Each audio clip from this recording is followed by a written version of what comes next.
Hi guys, how are you all. मैं प्रतिमा सिंह राजपूत आपके सामने मेरे सेकंड सेमेस्टर के स्टूडेंट्स के लिए मैं उनके सब्जेक्ट पे फिर से एक वीडियो लेक्चर लेके आई हूँ। बिज़नेस इकोनॉमिक्स जो थोड़ा सा टफ़ है, जिसमें ग्राफ वगैरह हमको पढ़ना पड़ता है। और क्योंकि हम थ्रू ग्राफ्स इसमें ग्राफिकल रिप्रेजेंटेशंस होते हैं, हमको थोड़ा सा ये सब्जेक्ट डिफ़िकल्ट लगता है, क्योंकि जब तक हम ग्राफ नहीं समझते हैं तब तक हमको लगता है कि क्या हो रहा है, क्या ऊपर जा रहा है, क्या नीचे ग्राफ चल रहा है, ये समझ में नहीं आता। तो हम एक छोटा सा मेरा इनिशिएटिव है, ये एक स्टेप मैंने लिया है कि और एक छोटी सी कोशिश की है मैंने कि आपको मैं ये बिज़नेस इकोनॉमिक्स का जो सब्जेक्ट है, हमारा जो रिमेनिंग टॉपिक बच गया है, जो हमारे टॉपिक्स कॉलेज में, वो हम थ्रू वीडियो लेक्चर कंप्लीट करें।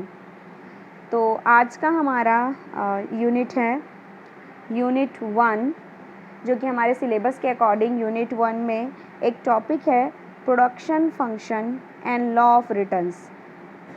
आप सभी जानते हैं कि production function and law of returns जो है हमने बीकॉम में पढ़ा है, इकोनॉमिक्स में हमने बीकॉम में इस टॉपिक को पढ़ा है। और ये टॉपिक एज इट इज़, या कह सके कि काफ़ी हद तक लॉ ऑफ डिमांड के जैसा ही काम करता है। जैसे उसमें हम बहुत सारे marginal utility, total utility, average utility, ये सब जो हम देखते हैं, वैसा ही कुछ इसमें भी देखने को मिलेगा। तो मैं अपनी तरफ से पूरी कोशिश करूँगी कि मैं आपको ये टॉपिक समझा पाऊँ थ्रू वीडियो लेक्चर। मैं आप लोगों से एक छोटा सा रिक्वेस्ट करूँगी कि जब आप ये लेक्चर मेरा सुने, इकोनॉमिक्स स्पेशली, तो आप बुक या फिर आपके पास बुक ना हो तो आप एक नोट्स बनाइए, और जो भी चीज़ें मैं आपको बोलती हूँ आप वो चीज़ें सब सुनते जाइए और उसको उतारते जाइए, क्योंकि मैंने सारे कंटेंट इसमें लिख के नहीं डाले हैं। मैं बहुत सारी चीज़ें आपको बोल के बताऊँगी और आप उस चीज़ों को नोट कीजिए। समझ के नोट करेंगे तो आपको और अच्छे से अंडरस्टैंडिंग लेवल आपकी बढ़ेगी, आपको और अच्छे से ये टॉपिक क्लियर होगा। तो मैं चाहती हूँ कि आप एक कॉपी पेन लीजिए और जो टॉपिक मैं आपसे बोल रही हूँ आप उस टॉपिक को नोट डाउन करते जाइए, ठीक है। और इसमें मैं बहुत सारे हेल्पफुल चीज़ें आपके लिए बीच बीच में बताऊँगी, जो 1 लाइनर 2 लाइनर क्वेश्चंस में आपकी हेल्प करेगा। और वीडियो के लास्ट में मैं एक छोटा वीडियो भी डालने की कोशिश करूँगी, जिसमें मैं आपको MCQs से आज हमने जो पढ़ा है उस चीज़ों को मैं आपको क्लियर कर पाऊँ। तो आप सभी पेन कॉपी लेके सामने बैठेंगे और फिर ये वीडियो लेक्चर सुनेंगे। जहाँ आपको डाउट रहेगा आप फिर रिवाइंड करके फिर से इस लेक्चर को सुनिए, और आई होप मैं ये लेक्चर आपके लिए हेल्पफुल बना सकूँ। तो आइए स्टार्ट करते हैं हमारा टॉपिक प्रोडक्शन फंक्शन, जिसमें है लॉ ऑफ रिटर्न्स। सबसे पहले प्रोडक्शन फंक्शन होता क्या है? व्हाट इज़ उत्पादन फलन? ये कुछ भी नहीं है, ये एक टेक्निकल रिलेशनशिप होता है आउटपुट और इनपुट के बीच। किसी फर्म के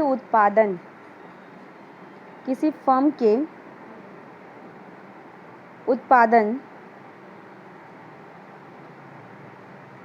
तथा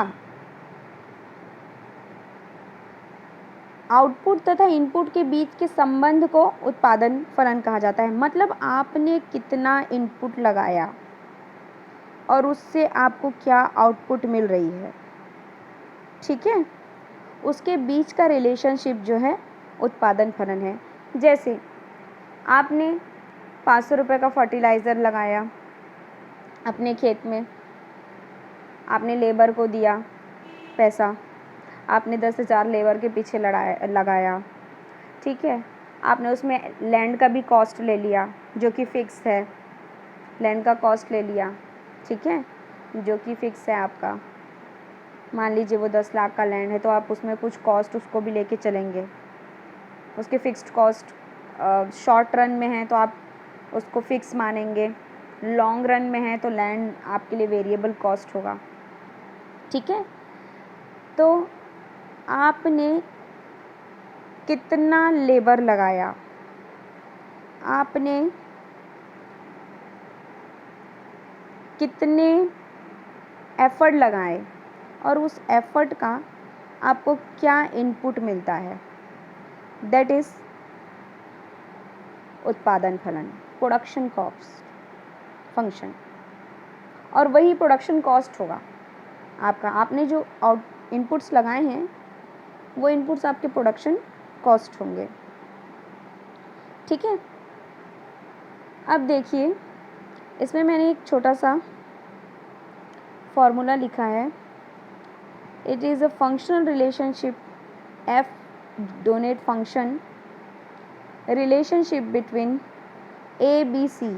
ए कोई भी आउटपुट हो सकता है, आपका लेबर, कैपिटल, एनीथिंग। ठीक है, वो कुछ कोई भी आउटपुट हो सकता है। तो ये फंक्शनल रिलेशनशिप को, आपके फंक्शनल रिलेशनशिप को बताता है। ठीक है, अच्छा अब हम देखेंगे व्हाट इज़ टोटल प्रोडक्शन। कुल उत्पाद से अभिप्राय एक निश्चित समय में उत्पादित वस्तु की कुल मात्रा से है। मतलब आप एक स्पेसिफिक टाइम मतलब मान लो एक किसान है, वो 3 महीने खेती करता है, तो उस 3 महीने खेती के दौरान उसने जितने इनपुट्स लगाई है, जितने आउटपुट्स लगाए हैं, उससे उसको जितनी इनपुट्स मिले हैं, जो टोटल ओवरऑल इनपुट्स उसने पाया है, उसको कहेंगे हम लोग टीपी। और इस टीपी का जो फॉर्मूला है वो फॉर्मूला देखिए आप, इसमें लिखा है सिग्मा एमपी, मतलब ये है मार्जिनल प्रोडक्ट, सीमांत उत्पाद। जब हम सीमांत उत्पादन को कुल करेंगे तब वो आके बनता है हमारा टोटल प्रोडक्शन। और कभी कभी सिंपल वे में आपको निकालना है तो total production equals to average production, मतलब औसत उत्पादन गुणित इकाई। ऐसा करेंगे आप तो कुल उत्पादन निकल जाएगा। आप उसको फाइंड आउट कर लेंगे। हम इसको और भी आगे प्रैक्टिकल वे में समझेंगे। ठीक है, फिर आता है आपका टॉपिक औसत उत्पादन। प्रति इकाई उत्पादन की मात्रा को औसत उत्पादन कहा जाता है। मतलब आपने पूरे टोटल प्रोडक्शन में से कितने इकाई प्रोडक्ट प्रोड्यूस की है तो उसमें से पर का कॉस्ट निकल जाता है। मान लीजिए आपने प्रोडक्शन की है 5000 की, आपकी इकाई है 10, तो आपने कितने की औसत से उत्पादन किया है? 5000 डिवाइडेड बाय 10। ठीक है, तो आपका निकल जाएगा 5000 डिवाइडेड बाय 10, तो आपका निकल जाएगा 500 औसत उत्पादन है। ठीक है, उसके बाद हमारा टॉपिक आता है सीमांत उत्पादन, जिसको मार्जिनल प्रोडक्ट बोलते हैं। इसका फॉर्मूला है marginal product equals to T P मतलब होता है number of product, minus T n-1, मतलब जो नंबर ऑफ प्रोडक्ट होते हैं उसमें से आप 1 माइनस करेंगे तो आपका टीपी नेक्स्ट निकलेगा। अब आप सीमांत शब्द का मतलब ही समझिए। सीमांत कुछ भी नहीं है, सीमांत का मतलब ही है एक अतिरिक्त, वन एक्स्ट्रा प्रोडक्शन। कुछ भी, किसी भी चीज़ के सामने अगर सीमांत लिखा गया तो आप इतना समझिए कि वन एक्स्ट्रा, एक अतिरिक्त करने से क्या। ठीक है, तो यहाँ पे सीमांत उत्पादन मतलब एक अतिरिक्त का कॉस्ट क्या, उत्पादन का कॉस्ट क्या, एक अतिरिक्त उत्पादन क्या। ठीक है, तो यहाँ पे एक छोटा सा टेबल है, आप इस टेबल को देख सकते हैं। Quantity 1 2 3 4 5, total production 150, 360, 660, 1080, 1530। ठीक है। अब मैंने इसके पहले स्लाइड में बताया है कि AP equals to TP upon Q। तो AP 150 और नीचे AP है आपका 150, तो आप फॉर्मूला में रखेंगे अगर, तो TP अपॉन Q मतलब 150 डिवाइडेड बाय 1 इक्वल्स टू 150। वैसे ही आप नेक्स्ट फॉर्मूला में पुट कीजिए 360 डिवाइडेड बाय 2 180। फिर next 660 divided by 3 equals to 220। फिर आप नेक्स्ट कीजिए 1080 divided by 4 270। 1530 divided by 5 equals to 306। ठीक है। अगर ये तो हो गया हमारा AP निकालने का। ठीक है। अब हम देखेंगे कि हम TP कैसे फाइंड आउट कर सकते हैं। मैंने आपको TP टोटल प्रोडक्ट का एक फार्मूला बताया है, AP इंटू Q। तो आप फिर से रिवर्स कर लीजिए, 150 इंटू 1 150, TP इंटू Q मतलब 150 into 1 360 into 2 sorry 150 into 1 180 into 2 220 into 3 270 into 4 306 into 5। तो आपका क्या निकल जाएगा, TP। अब आती है बारी सीमांत उत्पादन निकालने की। देखिए मैंने नीचे बताया है आपको कि TP इक्वल्स टू क्या, TPN माइनस TPN माइनस 1। ठीक है। इट मीन्स आप TPN कुछ भी ले सकते हैं। N मतलब नंबर ऑफ प्रोडक्ट, इकाई, आपने कितनी इकाई उत्पादन की है। ठीक है, क्वांटिटीज़। तो मैंने यहाँ पे लिया है 3 के सामने TP कितना है 660। उसके बाद 3 माइनस 1 फॉर्मूला के हिसाब से, तो 3 माइनस 1 क्या होता है 2। अब हम 2 का TP देखेंगे तो 360। जब 660 से हम 360 को माइनस करेंगे तो निकल जाएगा हमारा 300। ठीक है, जो कि आपको दिख रहा होगा तीसरे इकाई में 300। वैसे ही आप 4 ले लीजिए, 4 1080, फिर उसमें माइनस करेंगे 660 तो आपका 420 आ जाएगा। फिर आप वैसे ही 1530 माइनस करेंगे 1080 से तो आपका 450 आ जाएगा। मतलब आप TP कैसे निकालते हैं, आप MP कैसे फाइंड आउट करते हैं, आप AP कैसे फाइंड आउट करते हैं, आपको ये सारी चीज़ें पता चल गई। अब एक और बात, मैंने आपको बताया था TP का एक और फॉर्मूला सिग्मा MP। ठीक है, तो सिग्मा MP, तो आप सिग्मा मतलब होता है सम, टोटल। ठीक है, हम टोटल को इकोनॉमिक्स, स्टैटिस्टिक सारी चीज़ों में सिग्मा से डिनोट करते हैं।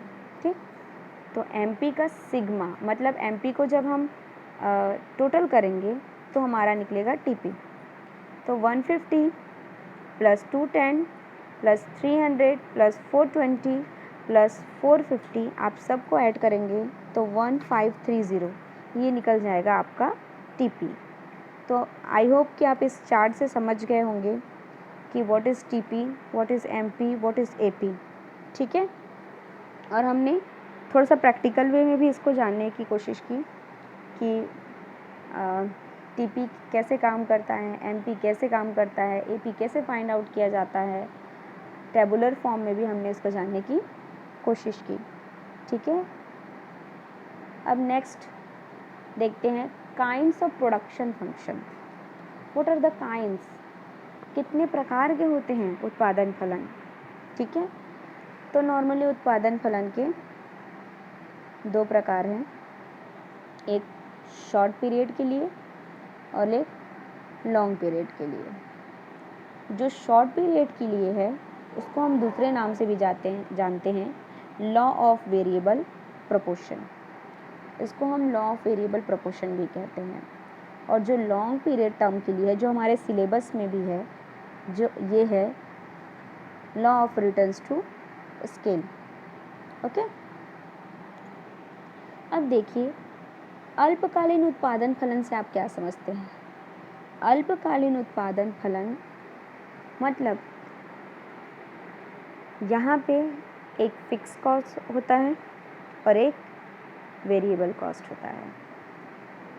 आपके पास इतना समय नहीं है, you don't have much time, आपके पास इतना टाइम नहीं है, आप बहुत शॉर्ट पीरियड के लिए काम कर रहे हैं कि आप अपने नया मशीन, मान लीजिए आप एक छोटी सी कॉटेज इंडस्ट्री चला रहे हैं, मान लीजिए छत्तीसगढ़ में जैसे हम की बात करें तो दोना पत्तल का प्रोडक्शन होता है, तो आप मान लीजिए एक दोना पत्तल का मशीन लेके आए, ठीक है, आप उस मशीन को एक लेके आए, आपने उस मशीन को फिक्स्ड मान लिया, अब आप उसमें लेबर लगाएंगे, that is variable. Fixed plus variable दोनों को जब आप उसमें यूज़ करेंगे तब आपका प्रोडक्शन होगा, ठीक है। तो जो मशीन की कीमत होगी वो दैट इज़ फिक्स्ड कॉस्ट, जो आप लेबर मटेरियल उसमें लगाएंगे that is your variable cost. जब आप फिक्स्ड कॉस्ट और वेरिएबल कॉस्ट को ऐड करेंगे तो आपका टोटल कॉस्ट निकल जाएगा, ठीक है। You have to find out what is total cost and what is variable cost. Okay, तो आप शॉर्ट पीरियड के लिए करते हैं। अगर यही 10 साल 20 साल का काम होता, it is not your seasonal requirement, मान लीजिए ये सीज़न का रिक्वायरमेंट नहीं होता, सीजनल काम नहीं आता, आप हर सीज़न में इसकी मांग करते हैं।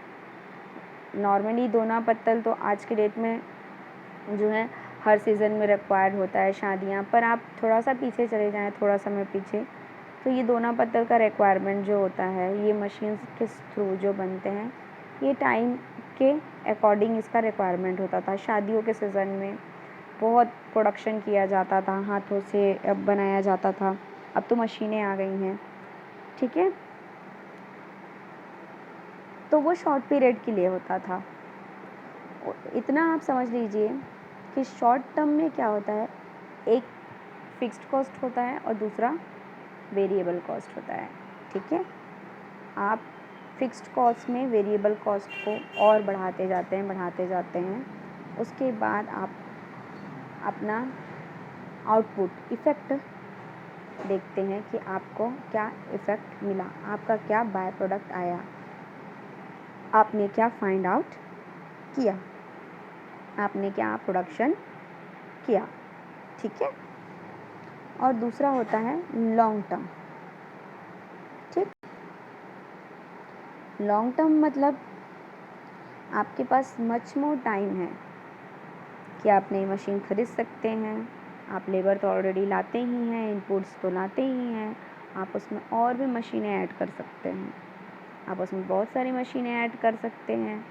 आप 10 साल 20 साल का प्रोजेक्ट है ये, ठीक है, मोर देन 20 ईयर्स, ठीक, दैट इज़ लॉन्ग टर्म का प्रोजेक्ट है, जहाँ पे आप मशीन, बड़ी बड़ी मशीनें और सेटअप कर सकते हैं। तो वहाँ पे वेरिएबल नाम की कोई चीज़ नहीं होती, ठीक है, वहाँ पे वेरिएबल नहीं होता, वहाँ पे कोई फिक्स नहीं होता, ऑल आर वेरिएबल। टाइम इतना होता है हमारे पास, लॉन्ग टाइम होता है हमारे पास, समय इतना ज़्यादा होता है कि हम दोनों को वेरी कर सकते हैं। जो शॉर्ट रन में हमारा एक फिक्स्ड और वेरिएबल था, फिक्स और एक variable,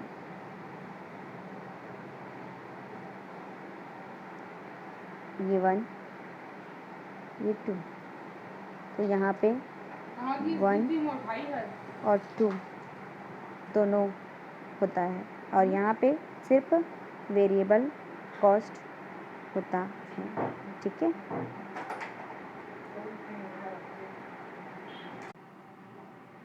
law of return to scale.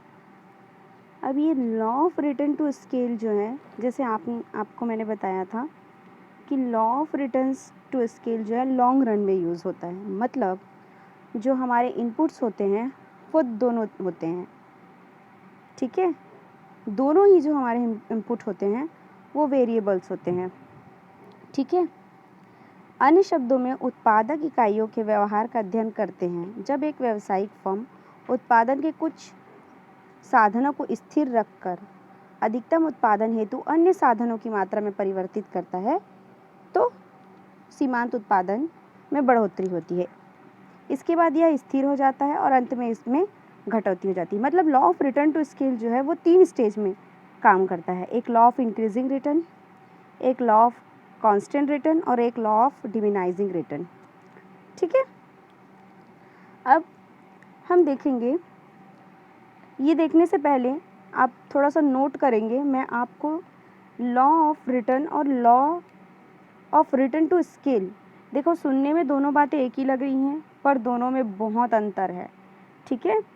जैसे कि हमने पीछे देखा था कि law of returns and return to scale दोनों में बहुत ही अंतर है और हम उस अंतर को अभी पढ़ेंगे। तो मैंने इस स्लाइड में उस डिफरेंस को नहीं डाला है, तो मैं चाहूँगी कि आप कॉपी और पेन निकाल लें और जो डिफरेंस मैं बता रही हूँ आप उसको नोट कर लें, ये आपके एग्ज़ाम के लिए हेल्पफुल है, ठीक है। तो law of return to scale, law of return to scale आपको पता है कि ये लॉन्ग पीरियड के लिए होता है और लॉ ऑफ रिटर्न्स जो होता है वो शॉर्ट पीरियड के लिए होता है। Law of return to scale जो होता है उसमें पैमाने के प्रतिफल का नियम है ये, ठीक है, इसी को पैमाने के प्रतिफल का नियम बोलते हैं। और जो लॉ ऑफ रिटर्न्स होता है वो परिवर्तनशील अनुपातों का नियम होता है। अब देखो, अल्पकालीन समय के लिए होता है लॉ ऑफ रिटर्न्स, ठीक है। तो डिफरेंस देखेंगे कि लॉ ऑफ रिटर्न्स में ये अल्पकालीन समय के लिए होता है और ये दीर्घकाल के लिए होता है। Return to scale, law of returns में क्या होता है, सभी साधन जो हैं परिवर्तनशील नहीं होते और रिटर्न टू स्केल में सभी साधन परिवर्तनशील होते हैं। इट मीन्स दैट कि लॉ ऑफ रिटर्न में क्योंकि वो कम समय के लिए होता है तो कम समय के लिए होता है, लॉ ऑफ रिटर्न कम समय के लिए होता है। आप ध्यान देंगे कि लॉ ऑफ रिटर्न्स जो होता है वो शॉर्ट पीरियड के लिए होता है। शॉर्ट पीरियड मतलब फटाक से आपके दिमाग में आ जाना चाहिए कि शॉर्ट पीरियड मतलब एक वेरिएबल फैक्टर होगा और एक फिक्स फैक्टर होगा, इनपुट्स होंगे। और रिटर्न्स टू स्केल मतलब लॉन्ग रन के लिए, रिटर्न टू स्केल मतलब लॉन्ग रन के लिए। लॉन्ग रन मतलब हमारे पास बहुत टाइम है और हमारे पास इतना टाइम है कि हम अपने जितने वेरिएबल्स हैं, हमारे जितने भी इनपुट्स हैं, हम उसको सबको वेरी कर सकते हैं। मतलब यहाँ पे सारे इनपुट्स क्या होंगे, वेरी करेंगे, ठीक है। अल्पकालीन उत्पादन फलन वास्तविक है, इसे देखा जा सकता है, परंतु दीर्घकालीन उत्पादन फलन को किसी नियम के रूप में नहीं देखा जा सकता, ठीक है। और अल्पकालीन फलन में के अंतर्गत उत्पादन के परिवर्तनशील साधनों की कीमतें स्थिर नहीं रहती। अल्पकालीन उत्पादन के अंतर्गत उत्पादन के परिवर्तनशील साधनों की कीमतें, जो परिवर्तनशील साधन है उसकी कीमत स्थिर नहीं होती। मतलब जो लेबर, आप लैंड फिक्स्ड है, आप उसमें कैपिटल लगा रहे हो, लेबर लगा रहे हो, मैनुअल लगा रहे हो, फर्टिलाइजर लगा रहे हो, उसकी कीमतें स्थिर नहीं होती। मांग और पूर्ति के अनुसार उसकी कीमतें क्या होती हैं, अधिक या कम होती हैं। दीर्घकालीन उत्पादन फलन में उत्पादन वस्तु की कीमतें एवं उत्पादन के विभिन्न साधनों की कीमतों को स्थिर मानकर चला जाता है, ठीक है। तो आपको यहाँ पे क्लियर हो गया होगा कि law of returns and return to scale कभी कभी एग्ज़ाम में इंग्लिश में ही दे दिया हो और आपको हिंदी इसका नाम ना दिया हो तो आपको प्रॉब्लम नहीं होना चाहिए। आप बहुत ही क्लियर करके चलिए कि लॉ ऑफ रिटर्न्स जो है वो शॉर्ट पीरियड के लिए होता है और रिटर्न्स टू स्केल जो होता है वो लॉन्ग पीरियड के लिए होता है, ठीक है। तो अब हम यहाँ पे देखेंगे law of returns. Law of returns क्या है, ठीक है। तो लॉ ऑफ रिटर्न्स जो होता है वो 3 स्टेज में काम करता है। एक लॉ ऑफ इंक्रीजिंग रिटर्न्स, एक law of constant return and दूसरा है लॉ ऑफ डिमिनाइजिंग रिटर्न। आइए हम देखते हैं कि लॉ ऑफ इंक्रीजिंग रिटर्न क्या है। लॉ ऑफ इंक्रीजिंग रिटर्न कुछ भी नहीं है, आप बस इतना समझिए, हमने बहुत सारी चीज़ें अभी समझी हैं, ठीक है। उसमें हमने देखा है कि साधनों में अगर एग्जाम्पल लेके चलिए, साधन मतलब आपने इनपुट्स में अगर 5% इंक्रीज़ किया तो आउटपुट आपका मोर देन 5% इंक्रीज़ होगा। मतलब जितना आप उसमें बढ़ोतरी करेंगे उससे 2 गुना या उससे ज़्यादा ही आपके रिटर्न्स मतलब आपके आउटपुट में इंक्रीमेंट होगा। समझ में आया? मतलब अगर आप 500 का माल लगा रहे हैं किसी चीज़ को बनाने में, तो जो माल का उत्पादन होगा, जो निकलेगा आपके पास सामान, वो 500 आपने डाला उसमें, और उसका जो प्रोडक्शन का इनपुट जो निकलेगा वो 1500, 1000, ठीक है, कुछ भी हो सकता है। तो इसको बोलते हैं लॉ ऑफ इंक्रीजिंग रिटर्न, ठीक। नेक्स्ट है लॉ ऑफ कांस्टेंट रिटर्न। देखिए इसमें लिया है क्वांटिटी 1 2 3 4, जो टीपी है वो 150 है। TP it means that total production, MP मतलब मार्जिनल, सीमांत, एक अतिरिक्त पे कितना, तो आपका प्रोडक्शन है 150, 300, 450, 600, 750, ठीक है, और आपका मार्जिनल है 150, 150, 150। इट मीन्स दैट आप जितना भी इनपुट लगा रहे हों, पर जो उसका रिटर्न है वो एक फिक्स्ड क्वांटिटी में मिल रहा है। आप क्या रिटर्न लगा रहे हो ये मैटर नहीं कर रहा है, पर आपका जो कंटेन है वो आपको कितना वापस कर रहा है, वो क्या जो है वो है फिक्स्ड रेट में। वो आपको किस पे दे रहा है? फिक्स रेट में, मतलब 150, 150, 150। अब थोड़ा सा ग्राफ में आप समझिए, इधर मार्जिनल प्रोडक्ट है और नीचे एक्स एक्सेस में आपके क्वांटिटीज़ हैं, वो दिख नहीं रहे हैं पिक में। तो क्वांटिटी 1 2 3 4 5, देखिए यहाँ पे एक वर्टिकल लाइंस दी हैं, वो 1 2 3 4 5 वो आपकी क्वांटिटीज़ हैं, और वो आपकी क्वांटिटीज़ हैं। अब आप देखिए जो एमपी है वो 150 में फिक्स्ड है, मतलब आप क्या क्वांटिटी इनपुट्स क्या लगा रहे हैं, उस वो इनपुट मैटर नहीं करता। आपका जो मार्जिनल प्रोडक्ट है वो एक कांस्टेंट वे में 150 150 150 जो है वो आउटपुट आपको दे रहा है, ठीक है। उसके बाद हम नेक्स्ट आते हैं हरास, diminishing return to scale, diminishing return to scale, ठीक है। अब इसको देखते हैं। आप चार्ट देखने से पहले समझिए कि इसके पहले हमने 5% लगाया, हमको इनपुट हमने 5% लगाया, आउटपुट हमको मोर देन 55% मिला। बीच वाले मतलब जो कांस्टेंट वाले रिटर्न में हमने 5% लगाया, हमको 5% ही रिटर्न मिला, ठीक है। अब हरास वाले में क्या होता है, इस नियम को सीमांत हरास नियम आप नाम लिख सकते हैं, अलग अलग नामों से ये नियम जाना जाता है।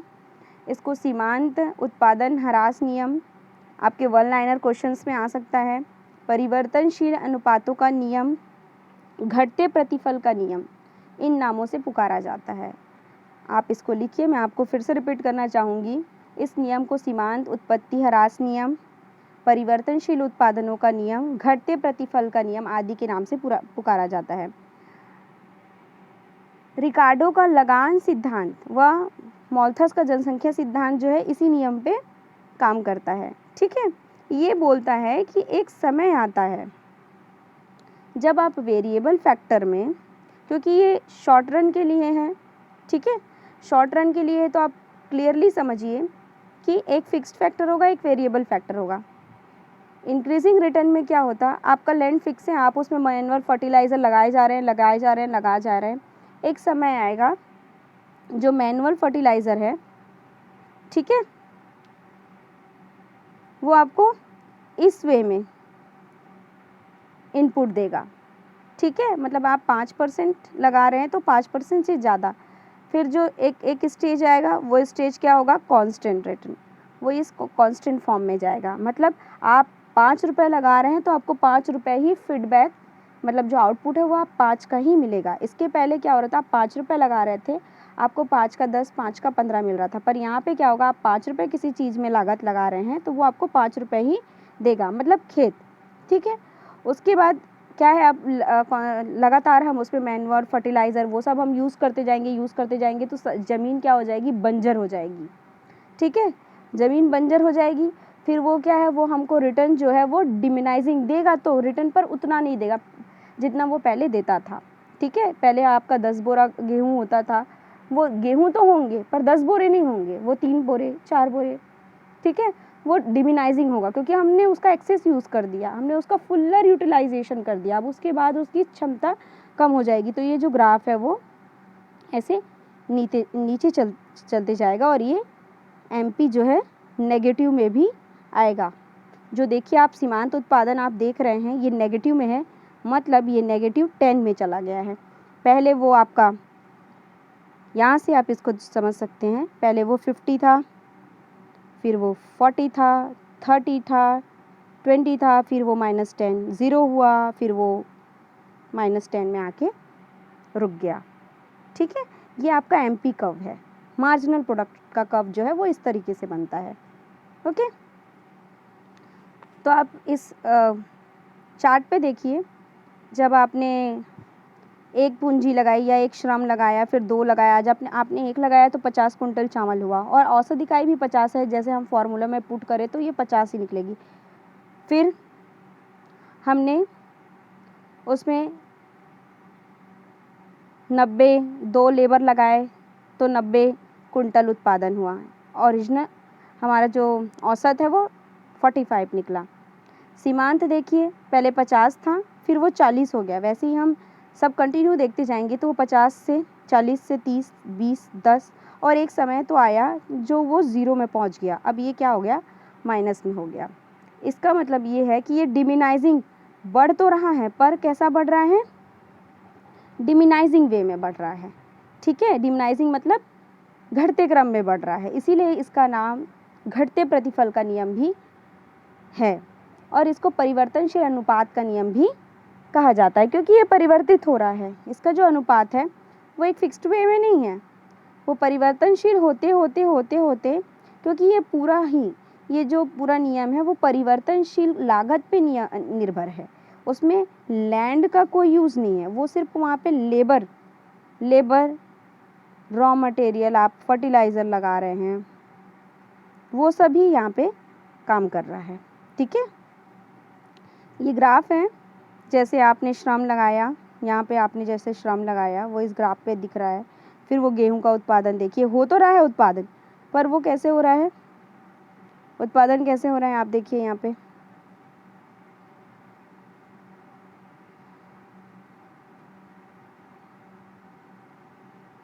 आप देखेंगे उत्पादन कैसे हो रहा है, माइनस पे, ये एमपी है। ठीक है, तो आपको पता होना चाहिए जो आपका कर्व है एमपी कर्व, पहले वाले में ऐसे जाएगा, दूसरे वाले में ऐसे जाएगा, क्योंकि आपने वहाँ पे देखा है कि हम लोग ऐसा वाला एक बनाए थे कांस्टेंट वाले में। ठीक है, मैं आपको पीछे जाके फिर से दिखाना चाहूँगी उसको। कांस्टेंट वाले में देखिए हमने ऐसा बनाया था, ये कांस्टेंट है। ठीक है, इंक्रीजिंग वाला ऐसा जाएगा, ठीक, और डिमिनाइजिंग जो है हमने देखा पिछले, वो ऐसा जाएगा। ठीक है, तो ये पूरा आप समझ गए होंगे। आप इसको ग्राफिकल जब भी आपके एग्ज़ाम में आएगा, आप अपने एग्ज़ाम के अकॉर्डिंग, मार्क्स के अकॉर्डिंग, कितने मार्क्स का है आप उस हिसाब से सारे डील कर सकते हैं। ठीक है, तो आगे वीडियो बहुत जल्दी आपको मिलेगा, आप इसको रिवाइंड कर के देखिए। इसमें मैंने शॉर्ट रन के लिए बताया है। शॉर्ट रन मतलब मैंने यहाँ पे आपको किस चीज़ के को समझाया है, लॉ ऑफ रिटर्न्स। ठीक है, मैंने यहाँ पे आपको लॉ ऑफ रिटर्न्स समझाया है। अब नेक्स्ट वीडियो जो आएगा उसमें हम रिटर्न्स टू स्केल समझेंगे, जिसमें जितने भी जो इनपुट्स हैं वो क्या होंगे, हमारे वेरी करेंगे, वेरिएबल्स होंगे, ठीक है। तो God bless you, stay home, stay safe और पढ़ते रहिए, एग्ज़ाम होगा, ठीक है। Okay, take care.